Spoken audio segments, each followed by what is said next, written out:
Saudara-saudari terkasih, kita bersama-sama memasuki Minggu Prapaskah yang pertama.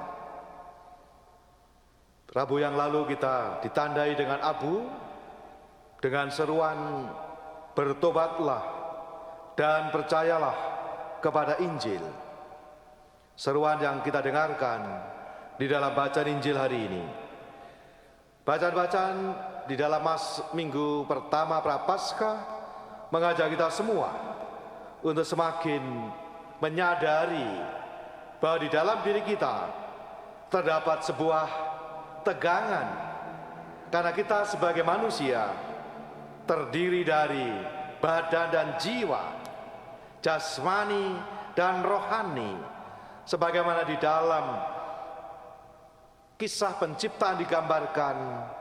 Roh Tuhan diembuskan sehingga manusia menjadi hidup. Itulah hal yang membuat kita semua manusia memiliki tarikan jasmani sekaligus rohani. Dan masa Prapaskah persis mengisi dan mengingatkan kita semua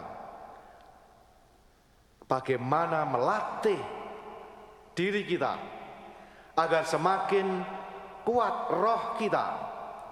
Yesus mengingatkan roh memang kuat, tetapi daging lemah. Karena itu berjaga-jagalah dan berdoalah. Maka masa Prapaskah kesempatan istimewa bagi kita untuk berjaga-jaga, berdoa dan melatih diri agar kita sungguh-sungguh menjadi pribadi-pribadi yang semakin taat setia kepada kehendak Allah, pada bimbingan Roh Kudus. Saudara terkasih, itu yang menempatkan kita juga pada yang kita sebut sebagai godaan. Manusia masih ada dimensi jasmani, tubuh. Sementara kita tahu malaikat Allah yang menolak Tuhan, maka sekali dan selamanya dan tidak ada kesempatan lagi. Itulah sebabnya setan-setan roh jahat itu menjadi iri hati, tidak senang bahwa manusia bisa berkali-kali jatuh dan dosa, dan Tuhan tetap memberi kesempatan untuk datang kepadanya, untuk bertobat, dan Tuhan berikan pengampunannya. Bagaimana dalam bacaan seperti digambarkan, karena Nuh, seorang yang mendapatkan kasih karunia di hadapan Tuhan, karena dia taat setia kepada Tuhan. Tuhan melihat bahwa manusia, digambarkan dalam kitab Kejadian tentang Nuh, manusia dari waktu ke waktu yang dilakukan adalah kejahatan dan yang jahat di mata Tuhan, sehingga Tuhan mau menghancurkan.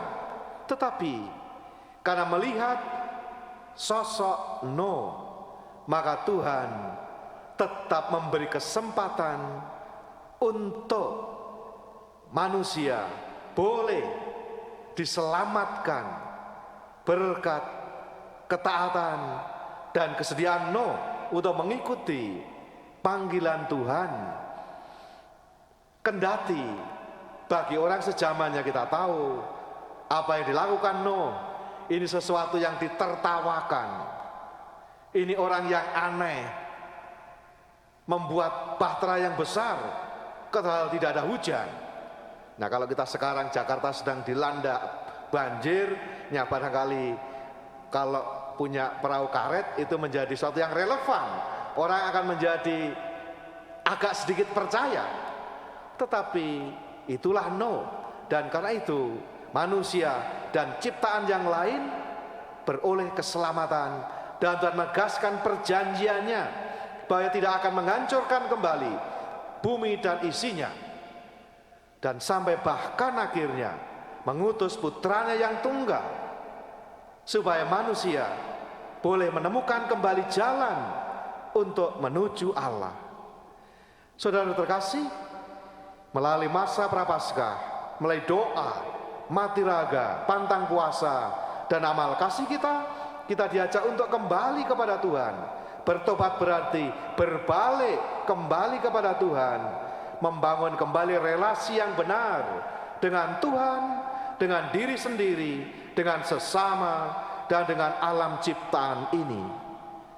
Saudara terkasih, godaan itulah yang membuat kita manusia kadang-kala jatuh mencari diri sendiri, sebagaimana di dalam kisah kejadian kejatuhan manusia. Karena manusia ingin menjadi seperti Allah, maka setan selalu tidak ingin manusia semakin dekat dengan Tuhan. Sebaliknya, ia ingin manusia semakin menjauh dari Tuhan.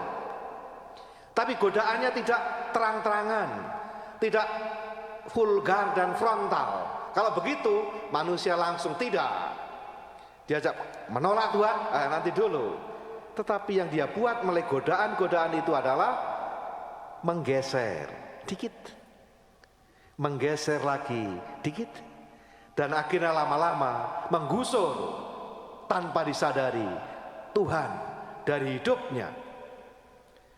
Dan godaan-godaan di dalam bacaan-bacaan Alkitab, Injil, terutama digambarkan godaan itu 3: roti atau nasi, kebutuhan pokok, kekuasaan, kekayaan, dan kesombongan. Itulah yang membuat manusia perlahan-lahan bergeser dan lama-lama menjauh dari Tuhan. Maka Prapaskah adalah membuat kita kembali ke jalan yang benar, kembali kepada pilihan dasar kita untuk memilih, mengabdi, memuliakan Tuhan. Dan dalam istilah yang umum kita kenal, godaan-godaan itu sering disebut apa? Tahta, harta, wanita atau pria. Berarti kekuasaan, tahta itu kekuasaan, harta itu kekayaan, dan wanita atau pria itu berarti kenikmatan. Ini yang membuat manusia bisa goyang, bisa goyah. Maka seorang Presiden Amerika ke-16, Abraham Lincoln, pernah mengatakan, "Nearly all men can stand adversity, but if you want to test a man's character, give him power." Bahwa hampir semua orang dapat bertahan dalam kesulitan, tantangan, tetapi jika Anda ingin menguji karakter seseorang, berilah dia kekuasaan. Atau Gus Dur juga punya ungkapan yang serupa. Banyak orang kuat melarat, tapi nggak kuat derajat dan pangkat, nggak kuat sugih. Banyak orang kuat miskin menderita, tetapi tidak kuat ketika mendapatkan pangkat jabatan dan kekayaan. Maka ketika orang berkampanye, partai-partai itu katakan tidak pada korupsi, ya itu gampang gitu. Kalau belum dalam kekuasaan, tetapi kalau sudah dalam kekuasaan tetap bisa mengatakan tidak pada korupsi, tidak pada hal-hal yang buruk, nah itu baru teruji. Tapi kalau pada akhirnya katakan tidak, dan kesimpulannya nanti setelah berkuasa pada hal korupsi, lah itu repot. Semua orang bisa jatuh.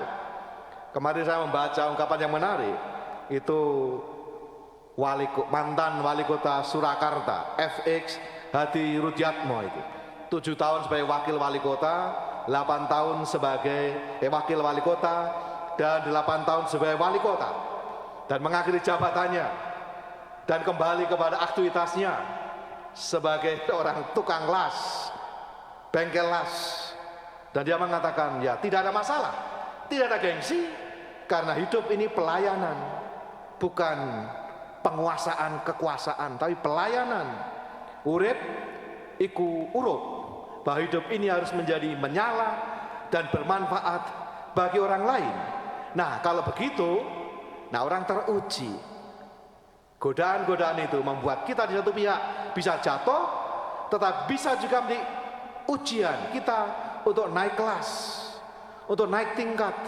Sebagaimana kita dengarkan di dalam bacaan Injil hari ini, Yesus berpuasa 40 hari, 40 malam, tetapi ia keluar sebagai pemenang karena dituntun oleh Roh Kudus. Maka sekaligus sekalian, supaya diingatkan di awal masa Prapaskah dalam surat Gembala Bapak Kardinal, supaya kita belajar memilih, supaya kita tidak jatuh dalam godaan, kita memilih yang benar, memilih yang baik. Beliau mengatakan, kita semua tahu memilih yang baik dan benar bukanlah sesuatu yang mudah. Kecenderungan kita adalah memilih yang mudah dan menyenangkan. Prapaskah adalah masa yang disediakan oleh gereja sebagai waktu yang istimewa bagi kita untuk melatih diri agar memilih yang baik, yang benar, dan itu menjadi watak kita. Itu pula yang diharapkan dari kita semua, sehingga segala sesuatu yang kita lakukan itu demi kemuliaan Tuhan dan kebaikan sesama kita. Seorang sebagai penutup dari Viktor Frankl, Man Search of Meaning, punya ungkapan menarik. When a person can find a deep sense of meaning, they distract themselves with pleasure. Ketika seorang tidak dapat menemukan kedalaman makna dalam hidupnya, maka yang mereka cari adalah kenikmatan semu. Masa Prapaskah adalah kita diajak untuk pada pilihan dasar kita mencari makna hidup kita yang sejati, sebagaimana ditegaskan di dalam pertanyaan nomor 1 dari Katekismus Gereja Katolik. Apa tujuan hidup manusia? Manusia diciptakan untuk memuji, menghormati, serta mengabdi Allah Tuhan kita, dan dengan demikian menyelamatkan jiwanya.